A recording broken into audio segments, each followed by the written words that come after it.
Welcome back, friends. My name is Kita, and this is Psychopath Exposure. I focus on toxic relationships, so if you're in a toxic relationship, possibly with a narcissist or a psychopath, and you would like to get out of that toxic relationship, then you're in the right place.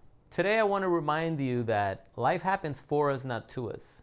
So I get a lot of questions from people always asking, what are they supposed to do if the narcissist suddenly blocks them? And you know what? We live in a cruel world where people just block and ghost you now. But you know what? You have to reframe that experience and realize that life happens for you, not to you. So if someone in your life, narcissistic or not, decides to just block and ghost you, good. They weren't meant to be in your life anyway. If they were, they wouldn't be behaving so toxic. They wouldn't be pushing you out. A lot of times people come into our lives for a reason. Sometimes they come for a very short amount of time just to teach you a lesson. Sometimes they stay a longer time and they become part of your life and you get into a relationship with. Maybe you travel together, maybe they're good friends and they're with you for a long time, and eventually even that situation has an expiration date. And some people come into your life and they're with you forever to the day you die. But dealing with these situations only gets easier when you learn to accept this truth. Think about how many people over the course of your life you no longer speak with. Maybe you had a falling out, maybe you got into an argument, or maybe you just mutually grew apart and drifted. Some people go ahead and they get married and they have kids and they no longer have anything in common with their single friends. And the same thing can be said about the single friends. It's like, damn, you had to go off and get married and you have kids. You've changed. Yeah, damn right they've changed. Damn right they've changed. Their purpose in your life is over. And hopefully there was an amicable separation. Hopefully it didn't end in a toxic way. But I've come to realize that when you overstay your welcome, or you force people to stay in your life longer than they're meant to, things start getting toxic. Have you ever seen the movie Pet Sematary? Any horror movie fans out there? In Pet Sematary, there was a graveyard where you could bury your pets, and through some strange black magic, they would come back to life. But of course, when they came back to life, there was just something uncanny about them. They had a darkness to them. It wasn't the same, but some parents would do that because their child was just desperately crying because they lost their dog or their cat. And then somebody one day buries their own son in there, and then the son comes back. All hell breaks loose after that. But, you know, I relate that with a relationship with a psychopath or a narcissist or a toxic person. Because like I've said in another video, the red flags were always there. You knew getting into a relationship with this person just didn't seem right. It seemed a little too fast, too soon. You didn't even know each other and you were already getting married.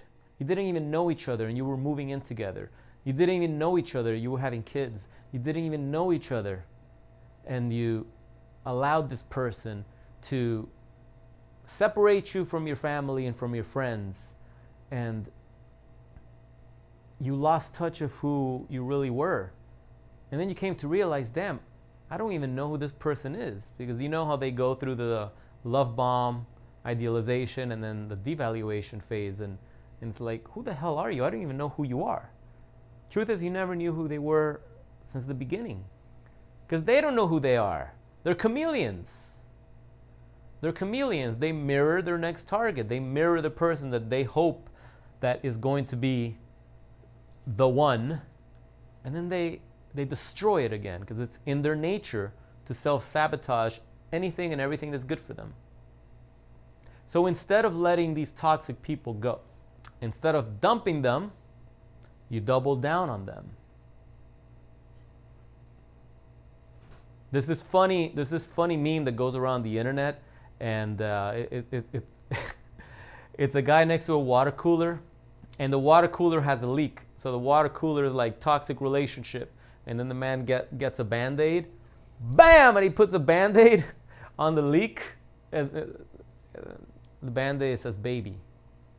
You get it? No? I don't know why people get the craziest idea to like, I'm in a toxic relationship. We fight all the time. We hate each other. Let's have a baby. That's going to fix the problem. It happens all the time. Do things get better? Nope. Things always get worse. Does that mean that you're dating a narcissist? No. Doesn't mean that at all. It just means two people came together. They weren't good for one another. God knows what type of abandonment issues they had. God knows what type of trauma they both had. Gravitated towards each other.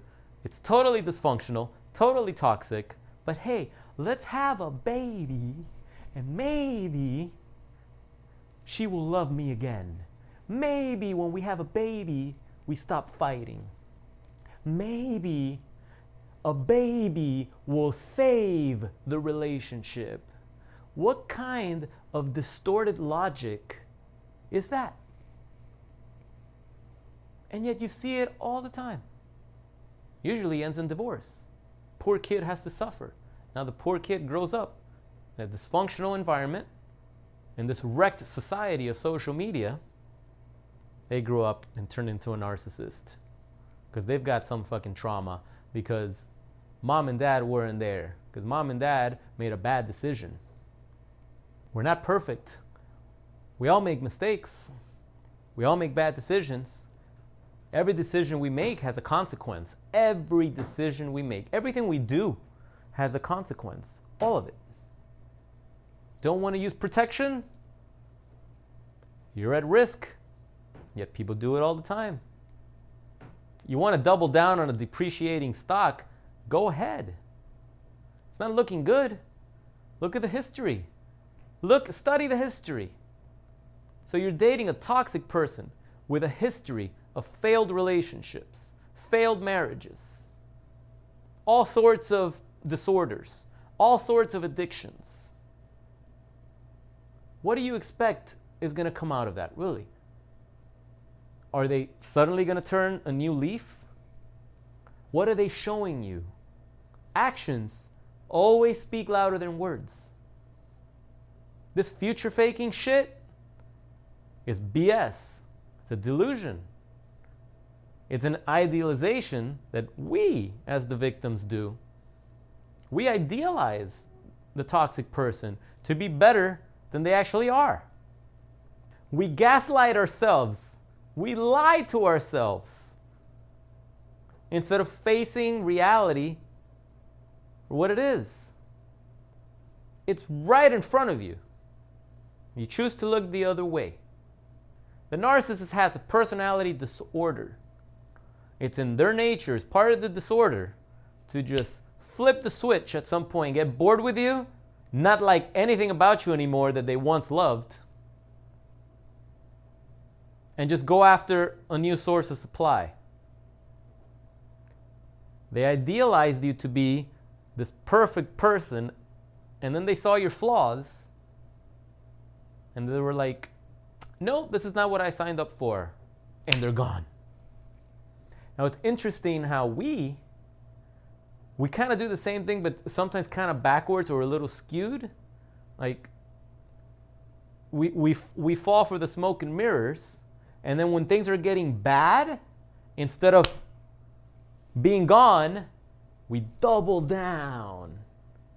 Okay? Instead of walking away, we stay. The narcissist goes. We can learn a lot from these motherfuckers. They don't stick around. They go. Why can't you? They're not who you thought they were. The love was not real. They do not love you. They do not even know what love is. They're chasing an idea of love. They don't care what you feel when they block you, when they ghost you, and when they ruin your psyche. Because this is what happens. Your psyche gets damaged. It gets ruined. They don't care. They know it's going to cause you a lot of damage. They do it anyway. So honestly, you really have to look at that situation and be like, okay, like, wow, this sucks. But if this isn't a sign that I got to get out of here, I don't know what is. It's probably happening for a reason. I don't know what that reason is right now, and it sucks right now, and it feels like hell. But eventually, it can be the best thing that ever happened to you.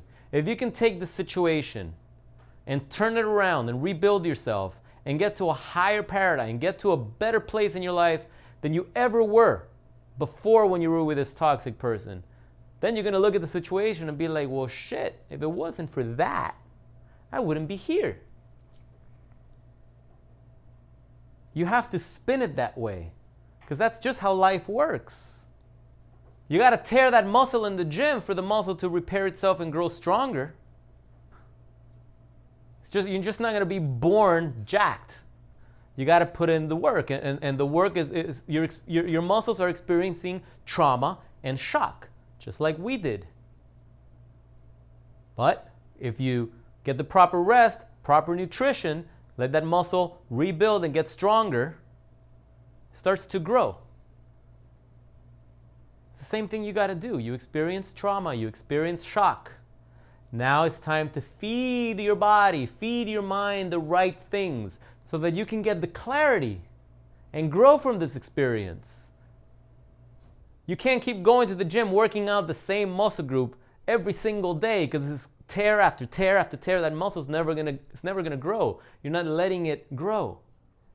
So when you stay in a toxic relationship like this, doubling down and doubling down, you're experiencing more and more trauma, more anxiety. That PTSD is just out of control. You have to be out.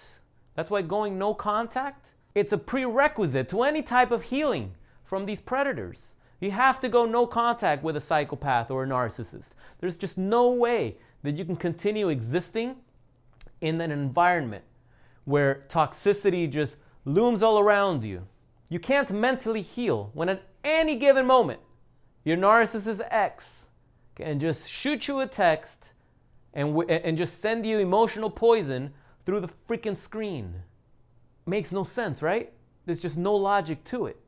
And I know some of you have kids and there needs to be some sort of contact, okay, but you keep it to the utmost minimum. And we can work on that together if you guys are interested in doing private coaching with me, and I can show you exactly how to limit that conversation and how to establish those boundaries.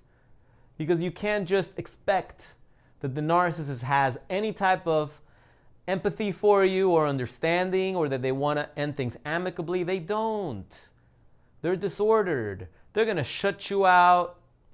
They're going to shove their new supply in your face. They're going to project what they are onto you.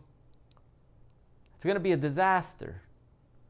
So realize that these things, really, they're coming into your life for a reason. I know you feel like a victim, but if you live the life of a victim, you're only going to attract a shooter. I always say a victim needs a shooter and a shooter needs a victim. You keep playing the role of the victim, you're only going to attract shooters. I know this is not easy to hear.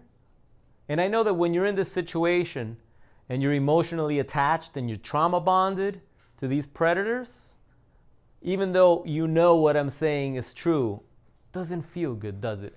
It doesn't really encourage you to just get out of bed and do what you need to do to get out of that situation, because the chemicals that your brain are releasing are getting in the way and confusing you and making you think that you're in love with this monster. But you're not. You're not. More on that in another video, because I really want to dive deep into the way the brain releases chemicals that make us feel like this is like a soulmate that we're in love with and all this nonsense, and why it continues to happen afterwards, even after a discard. Makes no sense. But it is part of that trauma bond. It is part of that addiction. It has everything to do with all those things. So it's really time to just look at the situation for exactly what it is. Be honest with yourself. I know it sucks right now. I know it sucks right now. But it does get better when you get better. And the only way you're going to get better is if you start doing things that you've never done before. Things you were afraid to do. Things out there in the unknown that you were afraid to visit. So you chose to stay comfortable in the familiar. the familiar abuse, the familiar mental prison that these narcissists, that these psychopaths, these toxic, disordered people put you in. It's time to break free. The key to freedom already belongs to you. You already have it. All you got to do is put it in the keyhole and turn it, unlock that prison, and walk out. And when you do, you're going to wish you would have done it ages ago. You're just afraid to do it now. You've been conditioned to this abusive environment, to this toxic environment where you feel like you can't exist. You don't even have an identity without this person. A lot of times we feel like we don't even know who we are without the narcissist always looming in our minds, without the rumination trying to figure out what happened. You know that 95% of the thoughts you have today, the same thoughts you had yesterday and the same thoughts you're going to have the next day? Isn't that crazy? The brain can already predict how your day is going to go, the type of thoughts you're going to have the next day. It already makes you feel like shit before tomorrow is even here. If you don't start doing things differently, you're going to generate the same thoughts that you're generating now. Imagine a life, seriously, imagine a life in a different planet, if even. But maybe that's a little too extreme, but just imagine a life in a different state, different city, things that you haven't experienced, people you've never seen, a totally different culture even. No narcissist, no links or ties to it. Just imagine it. Don't put any excuses. Just imagine it. I'm giving you permission to be like a child and imagine, use your imagination, get creative, and paint for yourself the ideal life that you want. And start pumping that into your subconscious. Every time you catch yourself ruminating over the narcissist, start pumping those thoughts of the things that you really, really want if this person didn't exist in your life anymore. Just do it for fun. Just do it for fun. Don't put excuses. Don't say, oh yeah, it would be great if I was rich, then I can do this. Don't do that stupid shit. Just picture the ideal life that you would want. I don't care how young you are. I don't care how old you are. I challenge you to put a different thought in your mind instead of just allowing the automated thoughts that are being pumped into your subconscious from this trauma. Because if you don't pay attention to the thoughts you're having, you're going to have all these intrusive thoughts invading you all day long. That's rumination. It's not easy. There's a process to it. I talk about it in my coaching program. It takes work. It takes a lot of work because it's mental. Again, we feel comfortable just allowing things to run on autopilot. Having to think differently, ooh, that takes effort, that doesn't feel good. That doesn't release enough dopamine to make me feel good. I know it's tough, but hang in there, trust me. This is one of the worst psychologically damaging experiences you'll ever go through. But when you get through this, when you come out of this at the other end, it feels like you're a superhero. Just remember, the superhero has a dark past. Batman has a dark past, and he always carries with him. Talk about the RoboCop complex all the time. He had to get his arms and legs blown up to become RoboCop. He had to lose his family. He's a badass now, but he has a dark past. He's got some trauma. He's got a tragedy. None of us signed up for this shit, but these are the cards we've been dealt with. What are you going to do with them? What are you going to do with them? It's your choice. So if you're ready to work together and start moving forward, do not hesitate to reach out at info@psychopathexposure.com, and I will give you some details on the program. It's a private one-on-one coaching program. It's no nonsense. I'm not going to hold your hand like a baby. We're going to get to work. We're going to take action. We're going to move fast. Okay? In the meantime, start planning an exit strategy. Don't gaslight yourself. Things don't get better unless you get better. Okay? That's all I have for today, but I hope this video has been helpful. I would love to hear your stories in the comments below, how you've turned your life around, how you've noticed that the things that happened to you really happened for you, not to you, how you were able to turn this dark situation into something positive. Please share if you've experienced transformation in your life already, because it's very, very helpful to the community. We get inspired when we read success stories like that, because I know it feels like we're alone in this dark abyss. But believe me, there is a light at the end of the tunnel. You've just averted your eyes from it. And the narcissist has done a great job of convincing you that there is no light out there without them in your life. And that's just a trick. Smoke and mirrors, guys. Narcissist, smoke and mirrors. If you got some value out of the video, please hit a like and share the video with anyone you think could benefit from this information. Don't forget to click on the subscribe and the bell icon so that you get notified when I drop a new video. I look forward to seeing you guys next time. My name is Kita. This is Psychopath Exposure. Have a wonderful day.